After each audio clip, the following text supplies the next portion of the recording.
What is up, everybody? Welcome to Eagles post-game live here at Edge of Philly Sports. Eagles in a slop fest tie the Cleveland Browns, move to 0-1 and 1 for the preseason against the Cleveland Browns here. We're talking top takeaways, player of the game, biggest winners, biggest losers. Joining me, he is Big Al. What's going on, man? Dives, it's nice to do a post game with you again, but I would have hoped for a little bit more excitement. But then again, it's preseason games. I guess I didn't expect excitement. I mean, it's tough, and with a lot of injuries tonight, really makes it hard to really get behind this game. It seems like some big ones in the beginning. How many times that card had to come out on the field? More times I would have expected to see in the season, let alone a single preseason game. But most guys sound like, they're moving their extremities, waving at the fans when they're leaving. Reports are looking, on early, looking good for those guys. And even some of the guys that got injured early on were back on the sideline. So good news there. Yeah, that's the take, right? Is preseason means absolutely nothing. Thank goodness Nick Sirianni had the stones to say no starters tonight. Because you saw a lot of guys go down. I mean, it was just left and right, man. It was Nolan Smith, Zacchaeus, McPherson, Ojomo. Like, oh my gosh. At the end of the day, do not let these guys play during the preseason. That was the take. No. The other take I got to talk about is Tanner McKee. Tanner McKee was absolutely sensational. Continues to do Tanner McKee things. He looks smart. He looks poised. He looks accurate. He's got a lot of confidence in that pocket. I really liked what I saw with his ball placement, his pocket presence. They continue to be impressive. Great touch. Some of the throws he made out tonight were like really on point. And like, had they gone to Devontae or like AJ Brown, like this guy's stats would have been truly insane. Tanner McKee finished for 10 of 18, 147 yards, a touchdown. It would have been another touchdown, but it was dropped for a quarterback rating of 100.9. So I think the top takeaways here is, did Tanner McKee win quarterback 2 over Marcus Mariota tonight, or are we just overreacting? Did he or should he? I would say should he, yes. Did he? Probably. I don't know yet, because it probably comes down to the money in the long run. But the one key thing is you could see, it's like, I hate to use the comparison, but like, remember how the team played back in like when Nick Foles, the second year around, and Carson Wentz went down again, and this team looked like they were dead in the water, and then here comes Nick Foles, and it was like they were rejuvenated. Like the O-line play from Mariota to McKee was completely different. And I don't know if it's because maybe because he is a scrambling quarterback, it throws the O-line off a little bit. They're just not used to him. I mean, you'd think with Jalen they would be, or they just don't trust him, because I don't get what the difference is. And all Mariota has is his feet.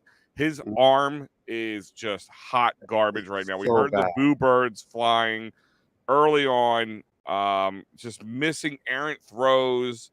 It's like, and I liked Mariota. I liked the signing of Mariota. I thought it was a good one. All right, here's a guy that could be like Jalen Hurts. You wouldn't have to change the whole offense around if he got hurt. Hopefully not, or if he had to come in and take some snaps, you wouldn't have to change the offense too much. But Tanner McKee, he has that Nick Folesian. I said this the other night on my show with Joe and Fred, like that Nick Folesian. Just nothing's too big for him. You know what I mean? Almost like I use the same analogy in Phillies baseball, like Johan Rojas, like guys who just don't, it should be a big moment for them, and probably you would expect them to sweat a little bit, but they don't. And like you said, if there was not third and fourth string O linemen out there, and not third and fourth string wide receivers who would probably not even be playing right now if it wasn't the preseason, his numbers would probably look a lot better. So again, goes to show me, you put him in a pinch in the NFL, it could be a world of a difference. Yeah, a lot of good stuff. We have great comments. Keep them coming. Davey says, if Mariota is QB2 just because of the $5 million, it's BS.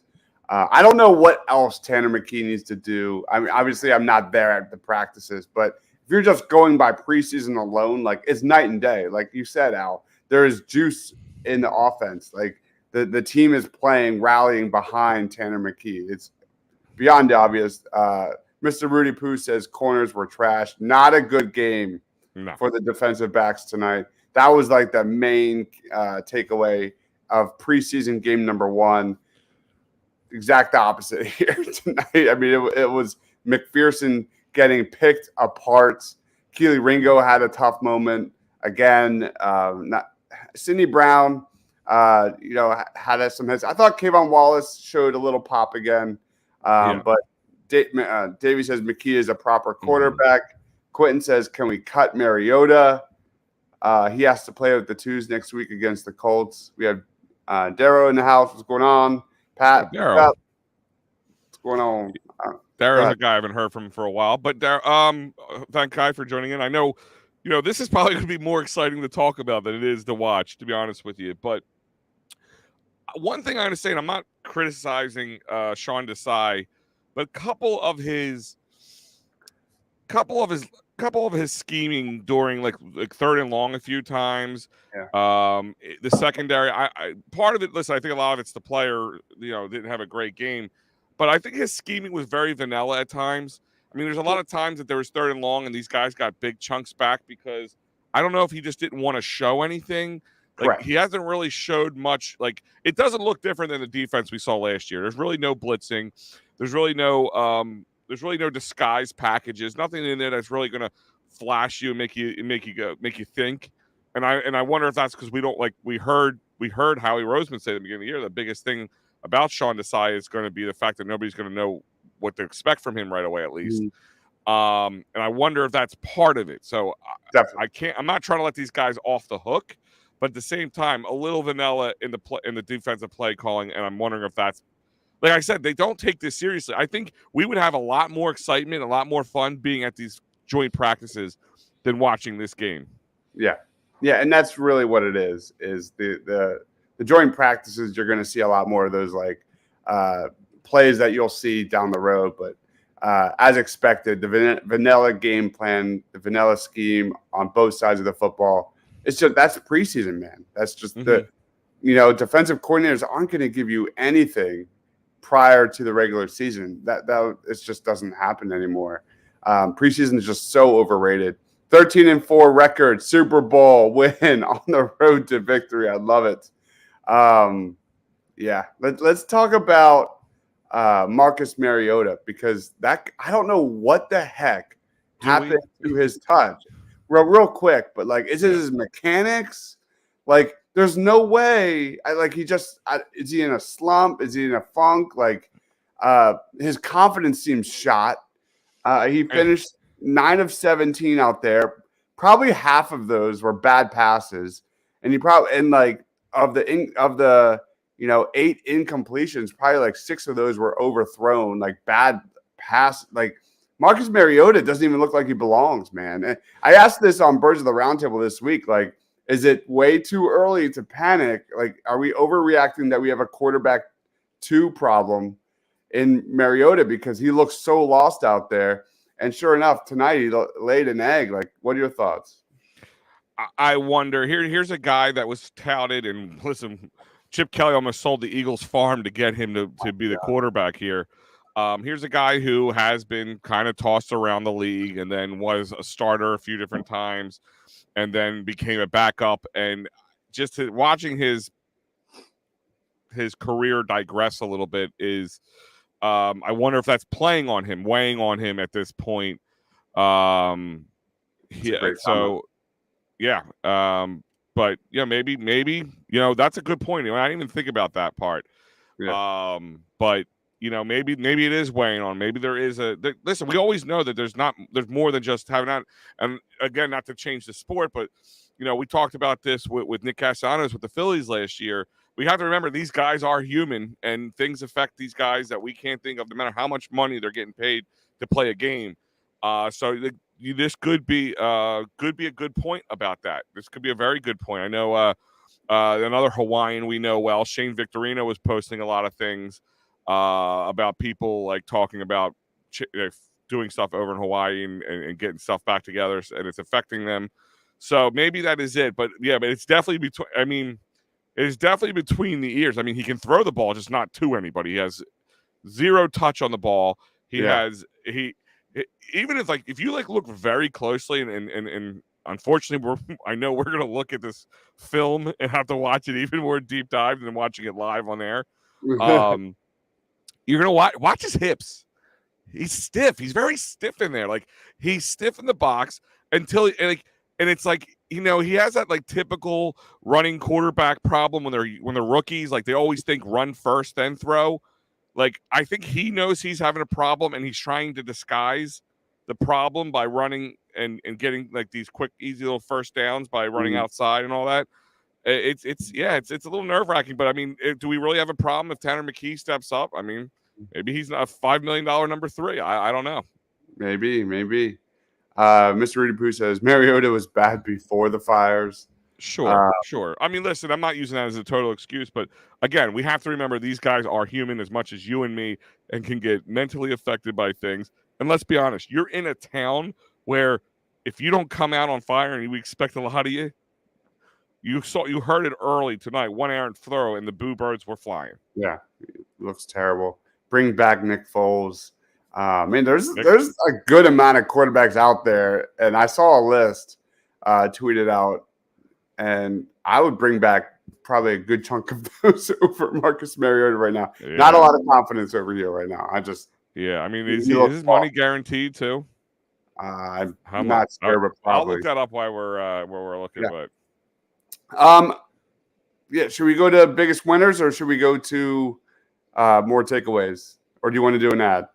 Let's do an ad real quick, guys. Remember, this show is brought to you by Sherry'sTickets.com. That's right, guys. If you want to go to another game, not this game tonight because that's over, and plus it would have been a snooze fest, but any other game, I don't care, Phillies, Flyers, Eagles, Sixers, anywhere in the country, sports, concerts, theaters, you name it, you go to Sherry'sTickets.com. Family-owned and operated since 1946.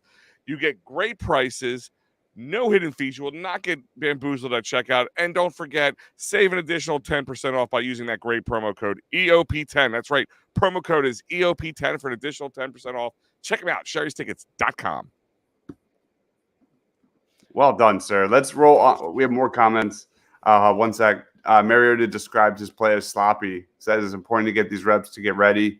If he has to play this season for 1 year, retire a bird. Man. I would love to bring back Nick Foles. Why not? But anyway, they'll do the day contract with him at the very least. I mean, he was on John Clark's podcast earlier this week and saying pretty much he wants to retire an Eagle. He would love to be back. So like he'd sign in a heartbeat. Probably wouldn't cost a lot of money, but nice. You know. Let's go to biggest winners. Who is your biggest winner? I'm going to let you keep yours. We talked a little off air about this. So I'm going to go with Nakobe Dean and I'm going to tell you why. Not just because he had a good play. The forced fumble in the red zone, keeping this game where it was at, because this could have been another loss, even though it doesn't matter. But because he could finally get people off his back, maybe. Like, I feel like this. I mean, I get it. Like, everybody said he was a third round steal. He was supposed to go first round. He's part of that Georgia Bulldogs, great championship team. But like I just felt like everybody had a bang on Nakobe Dean. Like, all right, first part, give the man a chance to play, but he played a little bit tonight. He was explosive in there. His size wasn't an issue. Like I said, the forced fumble in the red zone to keep the Browns out of the end zone and turn the ball over. So you can't ask much more from your linebacker. And mine's going to be Nakobe Dean. Yeah, Nakobe Dean had a big play. That's what you want to see from Dean. Like, he's a playmaker. Whether it's dropping back in coverage, sacks, getting tackles for loss, getting picks. That guy's going to be all over the football field. That's going to be really fun to watch. Christian Ellis, definitely. I think even Zach Cunningham had some moments taking nice angles to the football, tackles for loss. My obviously winner of the game is Tanner McKee. The way he is able to create opportunities for others. He throws a really nice ball, as we said earlier. 6th-round pick, right? And a guy that has come in and just really kind of made Marcus Mariota look as silly as possible. He's got to be the biggest winner of the last 2 weeks, Tanner McKee, man. So for me, I also want to give a shout out to Nolan Smith. Nolan Smith had a really solid game. He only played a little bit, just a couple, maybe 3 series or so. But Nolan Smith had a few pressures today. Looked really good. Didn't really get to finish them. I don't know. Like maybe I was wrong about Nolan Smith because he definitely looks like, at least when it comes to attacking the passer, it does not look like the speed of the NFL is too fast for him. He looks ready to go. And I was a little hesitant on Nolan Smith. I thought he was going to get possibly the Jordan Davis treatment this year, where he only plays like 20-25% of the snaps and gets slowly ramped up as the season progresses. But I don't know. Maybe he's a weapon for Sean Desai, and we'll see. Any quick thoughts on Nolan Smith? Because I can't wait to make a video on that guy. No, I mean, I agree with you wholeheartedly on this. I definitely, his hands, he's violent. The term I would use is violent hands. Guys he's going up against, bigger guys, he just gets right around them. Definitely, I can see where I don't disagree with you in that first game where the speed seemed to be an issue. But he definitely adjusted. So obviously, first game jitters or whatever it was, but definitely speed was not an issue tonight. It was good to, I mean, we all kind of gasped for air a little bit. A lot of guys went down tonight. He was one of them. Luckily, he came back out on the sideline, so that was a big plus in the right direction. Yeah. And plus, forget Hassan Reddick's having his head thumb surgery. They say he's going to be ready beginning of the season, but he might be a guy that has to fill in more and maybe has to play a bigger role than normally expected. Agreed. Any other winners before we'll do an ad and then get to biggest losers? Another winner is one that people still talk about, and I give you credit every time I bring him up because you're the one who turned me on to him more than anybody, even before the Eagles drafted him, was Sidney Brown. Again, a guy who people were afraid that maybe with his type of play, it may not translate 100% well to the NFL. But he's been playing really well. He's been playing really well. And I'm another one with Eli Ricks. He had a couple missed opportunities tonight, but he also had some big ones too. So I mean, listen, being a corner, being the defensive back at any time, it's difficult, especially this day's NFL. So expecting 100% for anybody would be ridiculous.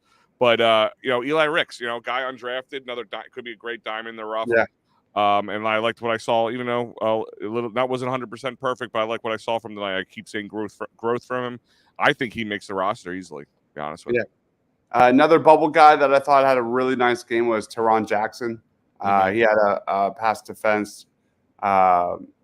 He had 4 tackles in this one and 2 quarterback hits. Seemed to be around the football quite a bit tonight.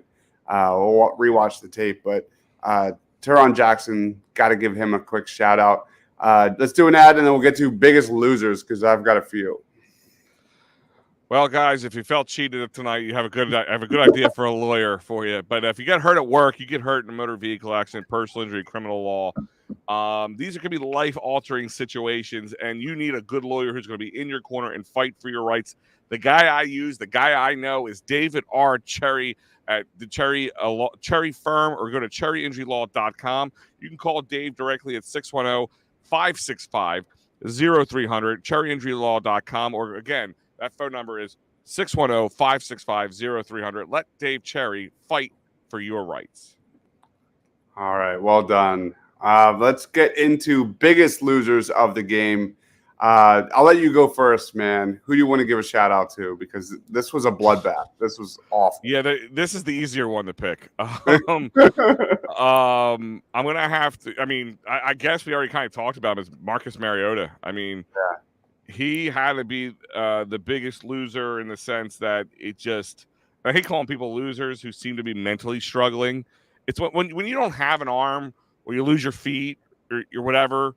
It's that you can, you're like, all right, the guy needs to learn to hang up his cleats and be done with the game. But when it's here, it's a little disheartening. And I like Marcus Mariota. I have no problem with him. It's just he is really struggling, and we really thought, I guess all of us had high expectations. But you would think, by now, the second game, he would be a little bit crisper. It looks like he went backwards, not forwards. And I guess the second runner-up, and I'm going to call it a biggest loser, but a biggest loss maybe. I feel bad. Hopefully everything works out. Would be Tyreek Cleveland with the injury going down, because he was one of my bubble guys who could possibly make that. If they, depending on how many wide receivers they carry. Yeah, that's a good one. I don't know what the injuries are, but I guess we'll find out tomorrow. But that was a big one. I thought the receivers had a really tough day in general. Now, go ahead. Is it? Sorry to cut you off, but is it the receivers got hurt when Marcus Mariota was on the field? And I don't want to blame him, but do you think the way his errant throws and those guys trying to like contort, move, and kind of change to the throw could have put him in the bad way? I mean, I'm going to go back and watch those plays again a little bit and break them down a little further. But I wonder. I don't want, like I said, I want to blame the guy for these guys like injuries, but it does make a difference. It's ironic too, because the one play that Marcus Mariota did make was a nice rollout and dime to Greg Ward on the sideline, and Greg Ward just straight up dropped it. So there's clearly a lack of cohesion, chemistry there between Mariota and his receivers. But my goodness, Deion Kane had balls right in his hands, dropped them every time. He had dropped a clear touchdown. Felt really bad for that dude, because I was rooting for him. He showed some promise last preseason. Maybe could have made the roster, but he didn't. Now he comes back, had some, kick returning, punt returning potential. Didn't happen. And I don't know how much longer that dude's got on this team. Zacchaeus went down with an injury. I think Ngata dropped the pass. I could be wrong as well. There just was a lot of drops. And even when McKee was back there, dropping dimes to these guys, hitting them right in the hands. Yeah. Those were that was a receiver's fault. I mean, that last could have been a touchdown for Kane, was right in his hands. I mean, that you can't ask for any. That's what I really like about Tanner McKee, is that he is that prototypical quarterback. I mean, the guy's a tall dude. I mean, he's a big guy, and he is just lofting it over the a third, fourth string offensive line, and just like you said, dropping dimes. Sometimes that's all you need. Sometimes simple is better, and that's why I think the guys feel comfortable with him, because it's more simple. Yeah. All right. Another loser of tonight was Zech McPherson. Was torn apart by DTR and the Browns offense in the first half. I mean, he was getting targeted left and right. For the most part, it was not good. He did have a pass defense, I think. Yeah, they did give him credit for one. But it was a very poor performance, and then he got hurt, correct? Yeah. So just a tough showing. Any other biggest losers for you? Trying to think. There's so many opportunities here, but because I it's hard to say, because you got some guys who probably will be cut very shortly. Probably barely play the fourth game. The Eagles have some tough decisions with some guys on the bubble, but ultimately, I think we hit most of ours. It's Rashad Penny. I mean, he didn't get a lot. He only got 2 carries, but he did well. He got like 9 yards on both carries. But is he going to be not a loser, but a loss? Because is he going to be the odd man out? Because Trey Sermon, he had that fumble, but then he also had that 33-yard touchdown. So it's like, it's hard to say because of that. So, I don't know who to pick a loser in this situation. Yeah, I mean, if there was a winner in this, I don't want this to sound inappropriate, but like Nick Sirianni heading into this game, we talked a lot this week about a lot of the difficult decisions he was going to have to make with a lot of this youth and depth that is on this roster, that, guys that he would probably have to hide just to keep on the practice squad. Now these injuries are starting to pile up, man. Maybe it makes things a little easier and clear and concise. Not good for the Eagles, but maybe good for Sirianni's decision making. Yeah. I mean, I guess another guy could kind of feel bad for is Greg Ward, because he's a guy who we constantly sure hands. He's so sure, but the one time he has an opportunity, he does drop a easy ball. And even if he caught every ball, he still has a chance that he wouldn't even make the team. So there's a guy I feel bad who has not a biggest loser, but biggest loss in his eyes. Fighting a tough battle. Should we go to players of the game? Sure. All right. I'm just going to do the layup. Tanner McKee continues to climb up the cornerback depth chart. I mean, again, I don't know what else this guy has to do during the preseason to lock in QB2. Marcus Mariota stinks.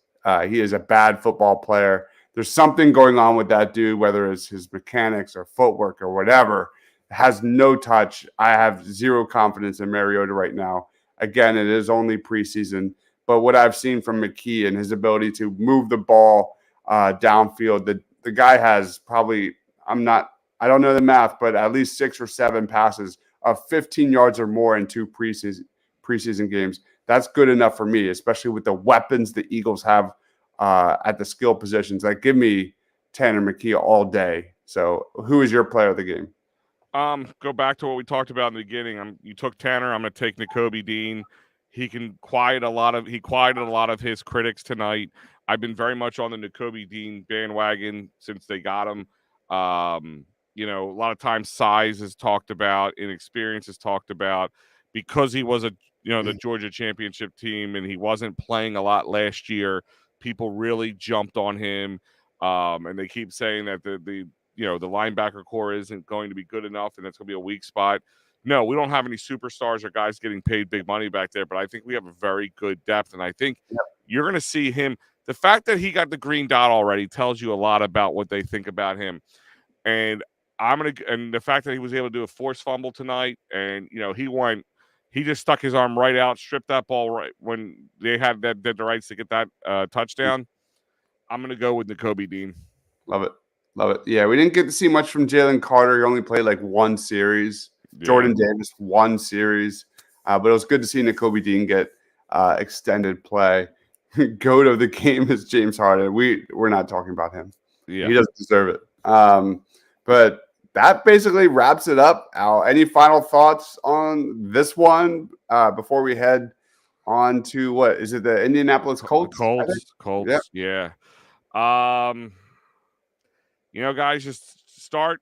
Don't get attached to anybody right now that you saw play in the second half of the game, especially guys who got injured, because this is the part where we get started. Because everybody gets their preseason darlings that they just really get behind, and this is where all.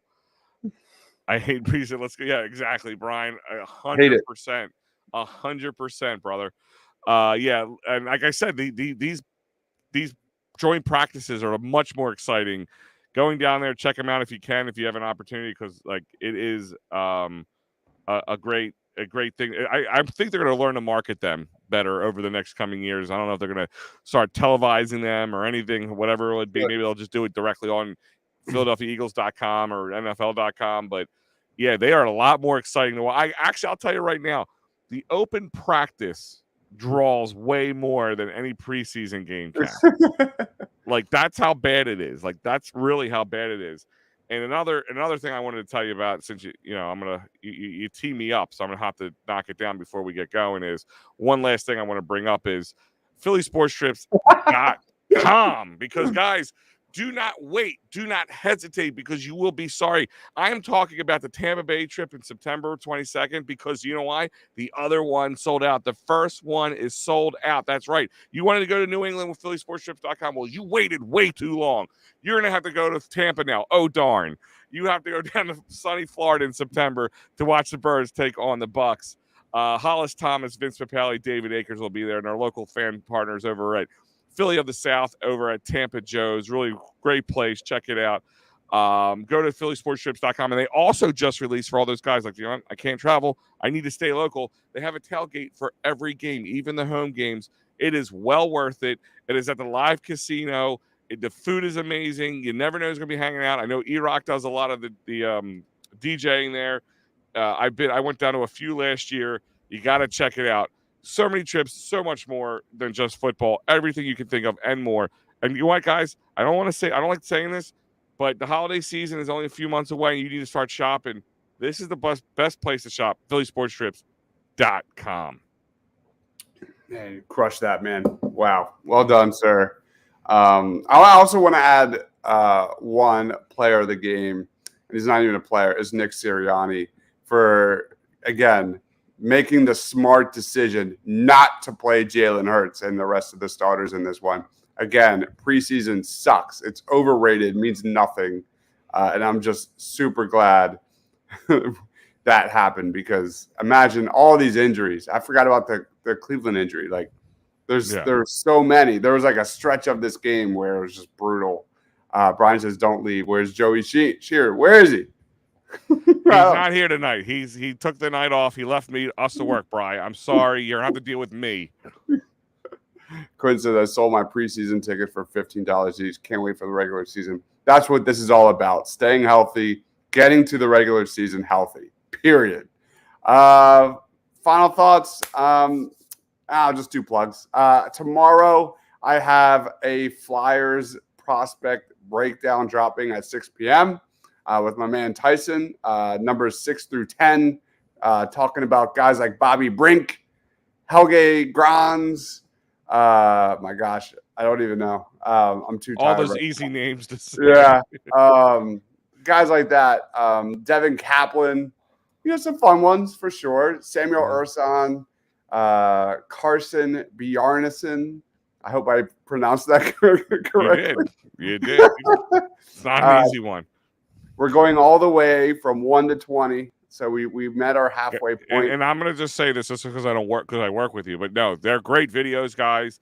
It is a good time to get back on that Flyers train. The rebuild is happening. So if you haven't seen it, check it out. Crush that promo like Tanner McKee crushed the first big game. Thanks, Chris.